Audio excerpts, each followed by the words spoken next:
سورہ بقرہ کی آیت نمبر 219 ہے۔ اللہ تعالیٰ فرماتے ہیں یسألونک، وہ آپ سے سوال کرتے ہیں، عن الخمر، شراب کے بارے میں، والمیسر، اور جوئے کے بارے میں۔ اب آیت مبارکہ میں جو خمر کا لفظ استعمال ہوا ہے، خمر جو ہے وہ شراب کو بھی کہا جاتا ہے، اور سر پہ اوڑھنے والی چادر کو بھی خمر کہا جاتا ہے، کیونکہ چادر بھی سر کو ڈھانپ لیتی ہے اور شراب جو ہوتی ہے وہ انسان کی عقل کو ڈھانپ لیتی ہے، لہٰذا ان دونوں میں ایک مناسبت ہے۔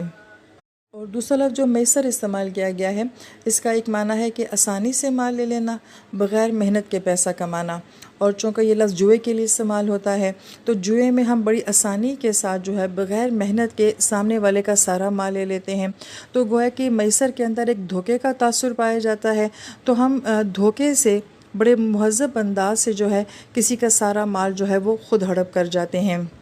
میسر لفظ سے جو ہے وہ یاسر لفظ بھی بنتا ہے، اور یاسر کا مطلب بھی ہوتا ہے تقسیم کرنے والا۔ لہٰذا یہاں پہ شراب اور جوئے کو جو ہے وہ آپس میں اکٹھا جو ہے وہ بیان کیا گیا ہے، کیونکہ دونوں میں بہت ربط ہے، کیونکہ دونوں میں انسان کی عقل نہیں رہتی، دونوں جو ہیں وہ ایک جرم کی وجہ بنتے ہیں۔ شراب پی کر انسان بہت سارے جرائم کرتا ہے، اور جوئے کی وجہ سے انسان بہت جرائم کا شکار ہو جاتا ہے۔ دونوں میں نفع کم ہوتا ہے، گناہ زیادہ ہوتا ہے، اور دونوں چیزوں کے اندر جو ہے وہ دھوکہ پایا جاتا ہے۔ پھر جو شراب کا معاملہ بیان کیا جاتا ہے تو عرب لوگ پانی کی جگہ شراب پیا کرتے تھے، یعنی کہ جیسے ہمارے گھروں میں مٹکے ہوتے ہیں پانی کے، تو ان کے گھروں میں مٹکے شراب کے ہوا کرتے تھے، اور ان کی عام مجلسوں میں مرد اور عورتیں جو ہیں وہ دونوں شراب پیا کرتے تھے۔ اب یہ عادت ان کی اتنی پکی تھی، تو اللہ تعالیٰ کا کیسا حکیمانہ نظام ہے کہ اللہ تعالیٰ نے براہ راست جو ہے وہ شراب کو حرام نہیں کیا ہے، بلکہ آہستہ آہستہ سٹیپ بائی سٹیپ جو ہے وہ شراب کو حرام کیا گیا ہے۔ لہٰذا پہلا حکم یہاں سورہ بقرہ میں آتا ہے، دوسرا سورہ نساء میں آتا ہے، اور تیسرا حکم جا کے سورہ مائدہ میں آتا ہے، اور تب جا کے شراب کو فائنلی حرام کیا جاتا ہے، کیونکہ کسی بھی عادت کو ایک دم چھوڑنا یہ مشکل بھی ہوتا ہے، اور فزیکلی یہ انسان کے لیے نقصان دہ بھی ہوتا ہے۔ تو اللہ تعالیٰ بندے کی نفسیات کو بندے سے بھی زیادہ بہتر جانتے ہیں، اس لیے اس بری عادت کو چھڑوانے کے لیے اس آیت مبارکہ میں اللہ تعالیٰ فرماتے ہیں، کل نبی صلی اللہ علیہ وآلہ وسلم فرما دیجئے فیہما اثم کبیر، کہ ان دونوں چیزوں میں گناہ بہت زیادہ ہے، ومنافع للناس، لیکن اس میں لوگوں کے لیے نفع ہے، وہ اثمہما، لیکن جو ان دونوں کا گناہ ہے وہ اکبر من نفعہما، وہ ان دونوں کے نفع سے زیادہ ہے۔ پہلا سوال جو ہمارے ذہن میں آتا ہے کہ ان دونوں میں نفع کیسا ہے، یہ جب آپ تفسیر پڑھیں گے تو آپ کو ڈیٹیل میں سمجھ آئے گی، مگر سطحی لحاظ سے یہ دیکھا جائے کہ شراب کا باقاعدہ ایک کاروبار تھا، لانا لے جانا اور اس کی کیریج اور یہ سب کچھ، تو کسی نہ کسی کو کسی نہ کسی طریقے سے تو فائدہ ہو ہی رہا تھا، اور جوئے کے اندر بھی ایک فریق کو تو کم سے کم فائدہ ہوتا ہی ہے کہ وہ بیٹھے بیٹھے مالدار ہو جاتا ہے، اگرچہ دوسرا فریق جو ہے وہ بیٹھے بیٹھے مفلس ہو جاتا ہے، تو کچھ تو بہرحال ان میں نفع تھا، لیکن ایکچولی یہ نفع نہیں تھا۔ اب یہاں پہ دیکھیں آیت مبارکہ میں یہ نہیں کہا گیا کہ ان کا نفع زیادہ ہے نقصان کم ہے، بلکہ یہ کہا جا رہا ہے کہ ان کے نفع سے زیادہ ان کا گناہ بہت زیادہ ہے۔ اللہ تعالیٰ نے نفع نقصان کی بات نہیں کہی ہے، بلکہ نفع اور گناہ کی بات جو ہے وہ کہی ہے۔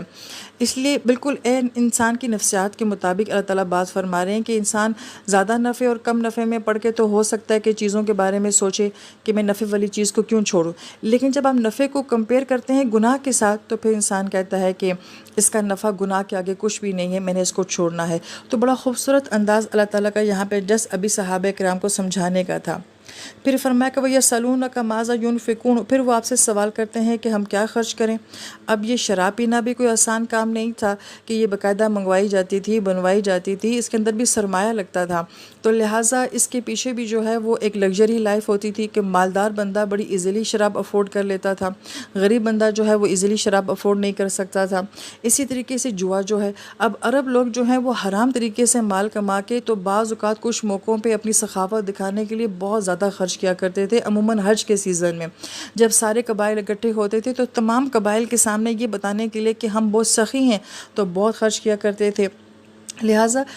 اس کے اندر بھی ایک ہماری معاشرتی اصلاح ہے کہ کمایا کیسے جاتا ہے اور خرچ کیسے کیا جاتا ہے۔ لہٰذا یہ سوال پوچھا گیا کہ ہمیں خرچ کیا کرنا چاہیے، تو کل نبی صلی اللہ علیہ وآلہ وسلم فرما دیجئے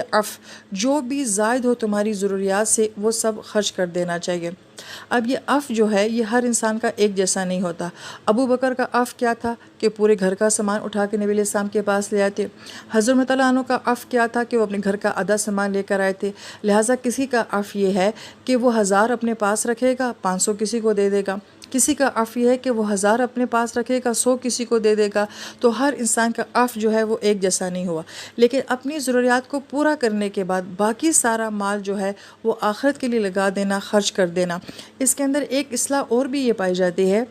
کہ جب انسان کے پاس ایکسٹرا مال نہیں ہوتا تو وہ لگژری کہاں سے کرے گا، فضولیات میں کہاں سے پڑے گا۔ جب بہت زیادہ مال انسان کے پاس ہوتا ہے تو پھر گناہ کے خیالات بھی آتے ہیں، اور پھر ناجائز اور اسراف کے معاملات بھی جو ہیں وہ سامنے آتے ہیں۔ جب انسان کے پاس مال تھوڑا ہونا تو پھر انسان گناہ کا نہیں سوچتا، پھر جو ہے وہ ایسی آسائشوں کا اور لگژری چیزوں کا نہیں سوچتا۔ کذالک یبین اللہ لکم الآیات، اور اللہ تعالیٰ اس طریقے سے بیان کرتے ہیں تمہارے لیے اپنی آیات کو، لعلکم تتفکرون، امید ہے کہ اس سے تم غور و فکر کرو گے۔ یعنی اس آیت مبارکہ میں سوچنے کے لیے بہت زیادہ باتیں ہیں۔